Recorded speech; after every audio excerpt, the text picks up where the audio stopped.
Morning guys, Aaron here with A.V.Astronomy. I know it's been a while, had a lot going on here recently, a lot of changes to my gear setup and everything.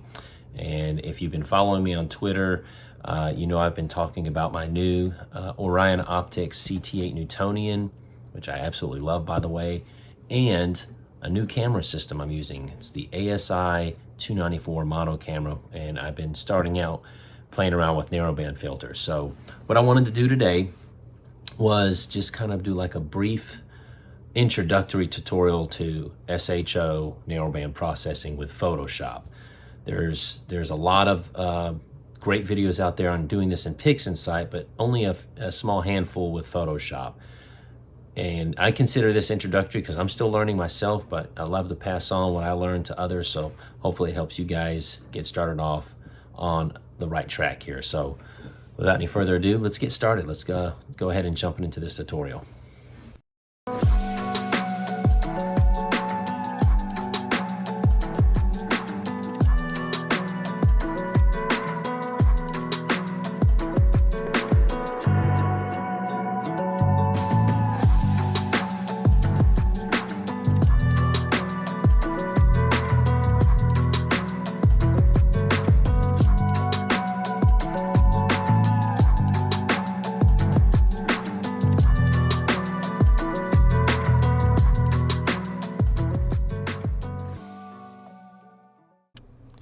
Okay, so the first thing you want to do is load up your stacked files of the HA data, your S2 data, and your O3 data.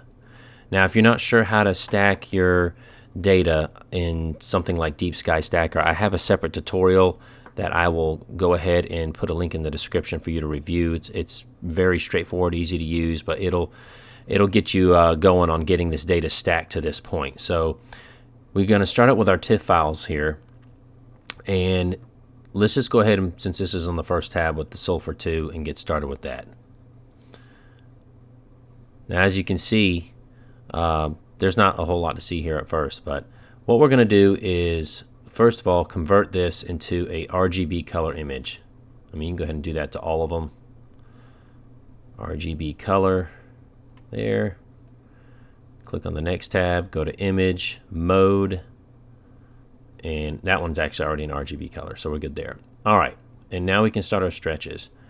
And what I like so far, I've only done 2 narrowband images, is the processing to me seems to be a lot easier in terms of just how much less time it takes to get a good image out of the data you got. So there's less gradients you're dealing with, and the stars are under more control. It's just, I love it. All right, so let's do a stretch, Control M, or you can do a stretching using levels. I like to do curves, but either way. And I use the arc sine stretches. If you don't know what those are, I'll put a link in the description to where you can download those off of Cloudy Nights forums. And let's go ahead and do another stretch. And you're just going to do multiple iterations of stretches here until you start seeing this data. Arc sine 30 this time. All right, we're starting to see a little bit. Let's check the levels. And there's still nothing to move back over. You can see here the data is still pretty much all the way to the left. Let's press Control M again. Do another curves adjustment. This time we'll just do an arc sine 10. All right, there we go. The Sulfur 2 data is starting to show through, but let's check our levels this time. Still good. Let's do another stretch. And look at this, even after like, what is that, 3 or 4 stretches, the stars aren't even really that bloated yet. It's just, the star control is so much better with narrowband. It's really convenient. There we go. That's looking pretty good. All right, so I'd say that's a pretty decent stretch so far on that data. Let's zoom in and see how the noise is. I like dealing with noise on a per channel basis, and it's a little noisy. You only got 25 dithered frames on this one, maybe 20, 25. So it's not quite as smooth as I'd like, but Camera Raw filter does a pretty darn good job of smoothing this out.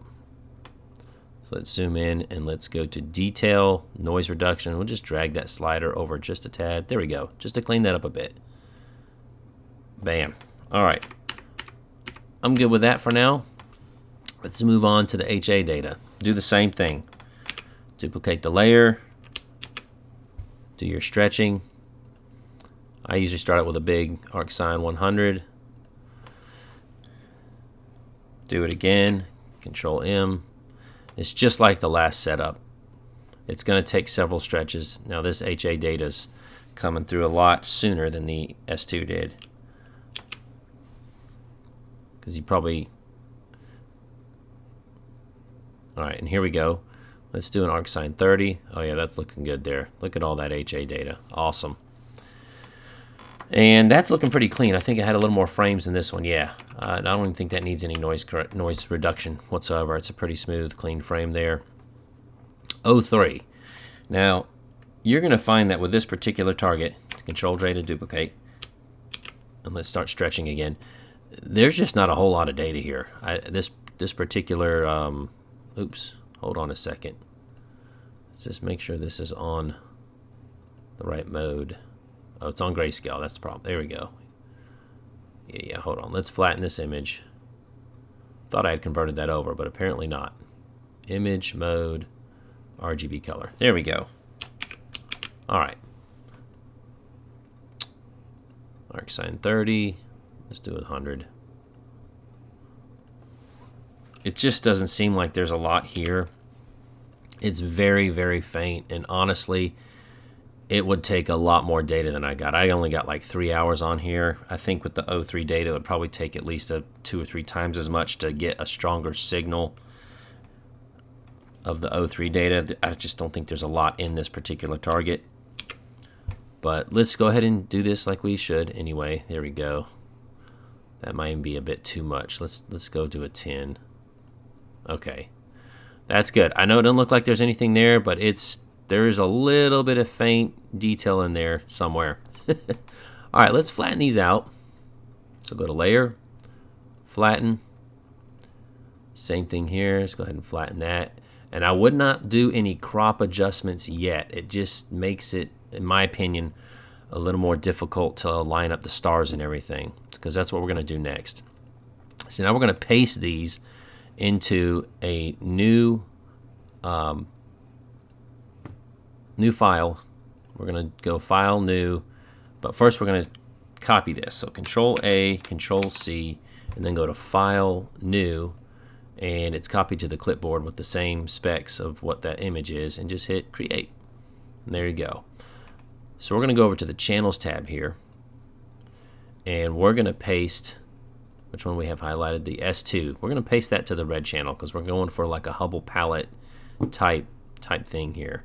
So let's go back to our new tab here, and that's going to go in the red channel. So Control V, there it is in the red channel. All right, let's go into the HA. We're going to do the same thing. Control A, Control C, and we're going to paste that into the green channel. Click on your Channels tab, click green, Control V to paste. There you go. Now before we move any further, I go ahead and try and align these two up. You can see they're off. So the way I do it is I just click the Move tool over here on the left, zoom in a little bit, and get these stars to line up. So we're not that far off. You can kind of see we're getting close, and as we get closer to it, I like to use the arrow keys because it makes finer, smaller adjustments. And I'd say that's pretty good right there. All right, so that's good. Let's zoom out. We got this nice muddy green looking thing. All right, let's go to the blue channel. Same deal. You know what to do. Paste it in blue. Control V.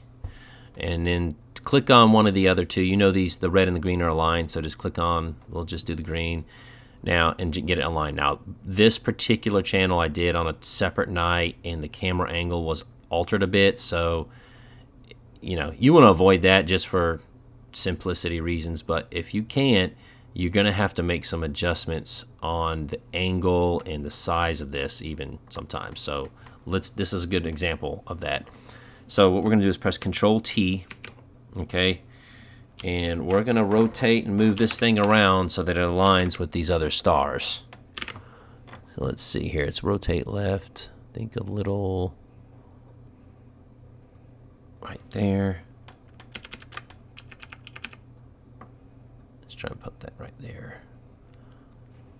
It's doing something freaky, but you can zoom in to see how far off or close you are to it, but it's going to take some adjusting to get it right. See, those are supposed to go. Let's check this corner here. This was tricky when I did this the first time. It took me a while to figure it out. I'm probably just going to speed through it, but that looks to be... I need like a reference star. Is that it right there? Okay, I think we're getting closer to now. There we go. That's it. All right.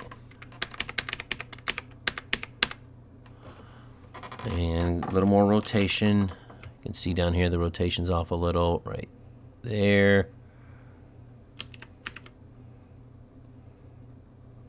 There.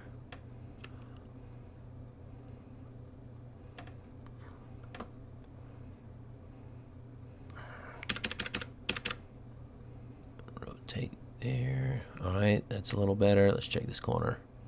We're still just a little off. That's pretty close though. Hold on. Yep, we're just slightly off.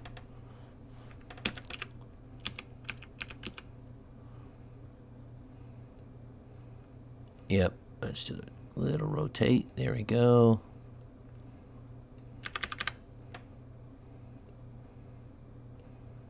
Rotate again. Almost. Let's check the corners. That's the best way to see where you're at, is to check these corners. Alright, that's starting to look pretty good. I think we're about there. My collimation was slightly off. I should have, on this third night, checked it. I assumed it was okay, and it wasn't. So it's a little bit softer than I'd like, but it still overall came out pretty good, I think. All right, let's zoom out. All right, that is aligned. All right, so we've got all three channels aligned. This is what your composite image looks like.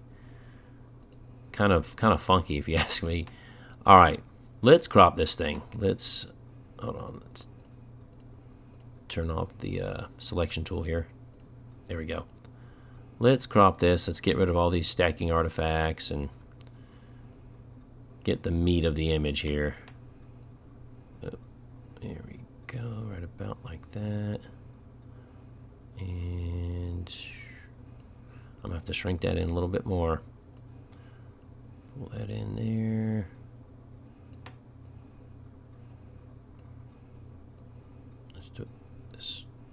There we go. Almost. All right, let's see what we got there. Okay. Let's rotate it. Image adjustments. I'm sorry, image rotation. And let's go like that. All right. So here we have just a plain SHO image.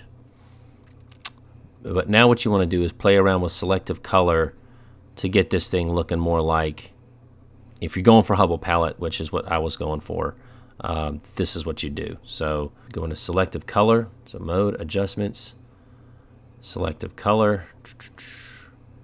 And I'm trying to do this off of memory, guys. Remember, this is an introductory, but go into the yellows, I believe it was.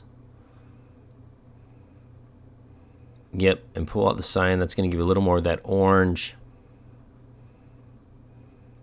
hue to the data there. Let's go into cyans. Oh, no. Leave magenta alone.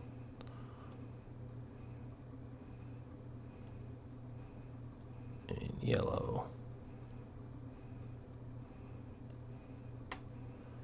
All right. All right, so let's move on to the yellows channel. And I've already pulled out a lot of the cyan. That's going to be to taste, but I think to get that nice orangish hue right here, let's pull that out. And let's play around with this yellow slider. I don't think that's going to do much in the yellow channel. This will increase the intensity of that orange a bit. See, you can have it more kind of garish, or if you want a little more color contrast there, you can boost that a little bit. Let's jump on down to the greens and remove a little more cyan. You can see here we're getting closer to that Hubble palette image. It's still looking a little funky at this point, but some of this, a lot of this really I'm finding is to personal taste from what I've seen other people's work, but there is a general pattern you want to follow when trying to achieve this Hubble palette. All right, so let's give this a little contrast boost. Let's bring up curves again and move this slider up, brighten that up a bit, and pull that down right there. You can adjust the black point here too. Just gonna leave that right there. Just a little more contrast boost, so before, after, get that to pop a little bit more. Okay, so we've got some crazy color stuff going on here. Let's work on that. All right, let's do another mask. Color range. And let's just do highlights. Let's adjust this. All right, we want to just kind of do a universal mask here that doesn't mess with the background. Okay, that looks good. All right, let's go to channel mixer. Here we go. Let's go into that green channel and see what happens here. Ooh, funky. I think that's orange enough. So at this point, what we want to try to do is get this greenish area to appear more blue. That's some of that O3 data. That's the area that we want to change from green to blue in order to achieve more of that Hubble palette look. So this is what I'm going to do. So first, let's go into the Image tab, Adjustments, Color Balance. Actually, let's take a step back. First, let's go to our levels and let's align these channels.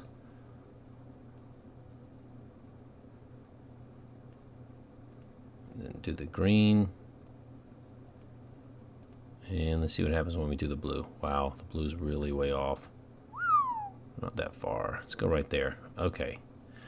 All right, so this is what we're working with. Let's go to color range, sample colors, and we need to convert that right there. That looks pretty good. Click your mask icon, alternate left click, and let's blur that up a little bit. Blur, Gaussian blur. About 1.5 pixels works pretty good, I think, for this. And let's go back to this. All right, now bringing up the color balance. What we want to do is we want to change that green to more of a bluish hue. So let's bring back the dial on cyan a little bit and a little bit on blue. There we go. Now that's a bit much, maybe right about there. And then of course we can play around with the opacity, the intensity of that. Right there looks pretty good to me. This is going to be to taste, guys. But let's work with that, okay? All right, let's flatten that out. We're getting closer and closer to the final product here, but we still got some work to do.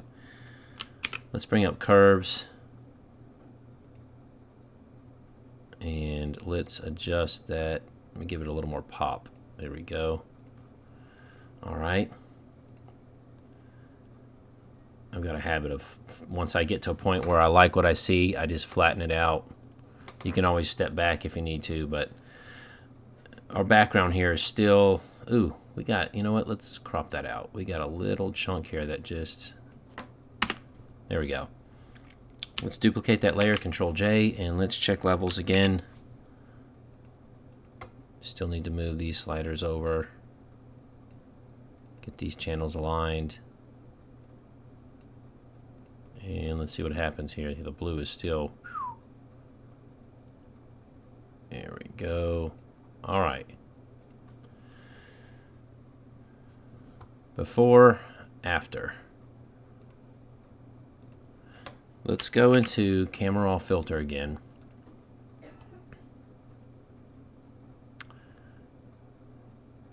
And let's play with the color mixer a little bit. Especially on like the aqua. We can lower that intensity of that blue a little bit, lighten it up. It's a little too strong for my taste.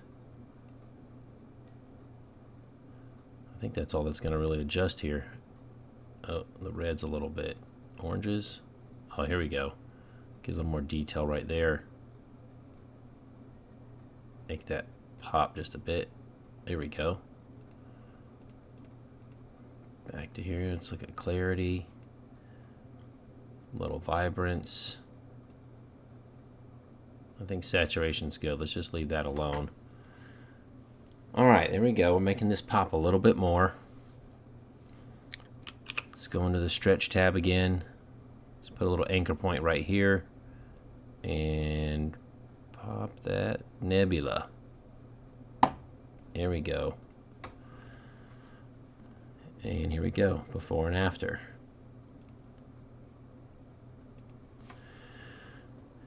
And that's pretty good. This isn't, you know, I wouldn't call this a finished product. I'd still probably like to do some more tweaking along here. And again, what you're going to want to do is create a selective layer mask.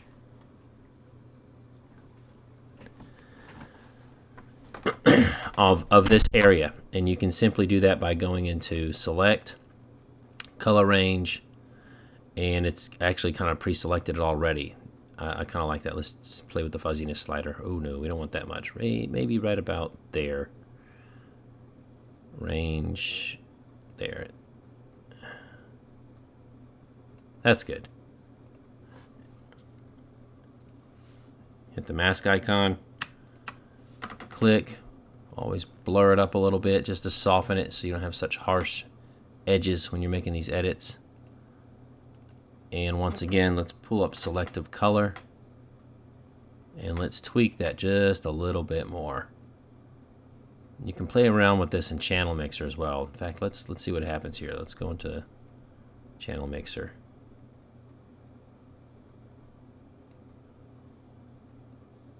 No, we don't want that to go to red or a blue. Let's go into the green channel. There's still a lot more green than I'd like. You got to be careful with the channel mixer though. It tends to be quite noisy. Or can be. The adjustments that you make. And artificial. Like that just doesn't look natural. I think we're going to leave that alone. Let's go into selective color. Alright, let's go to the yellows. See what happens when we pull back on that slider there. Not a whole lot. And I'm imagining not a whole lot there either. Let's go to the cyans and the blues.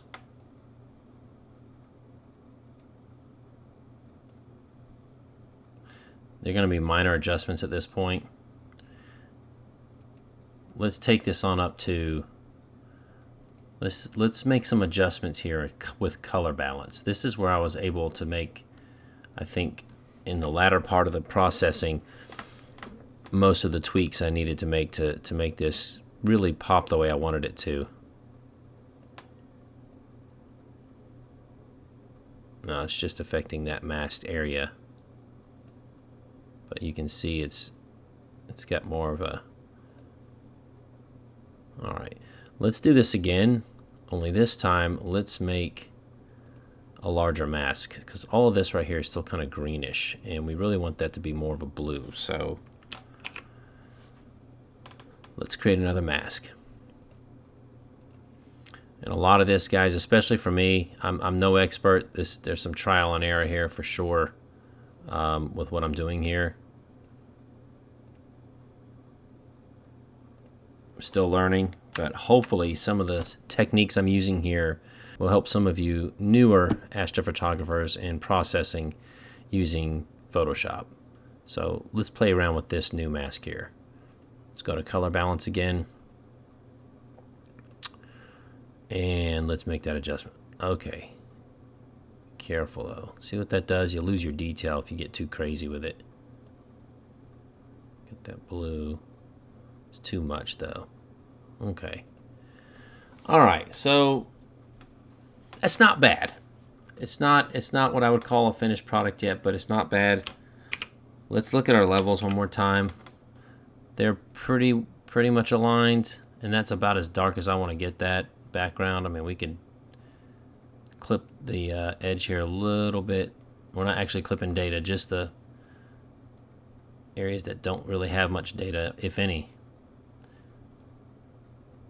And that blue. Ooh, see what happens when we go this way with it.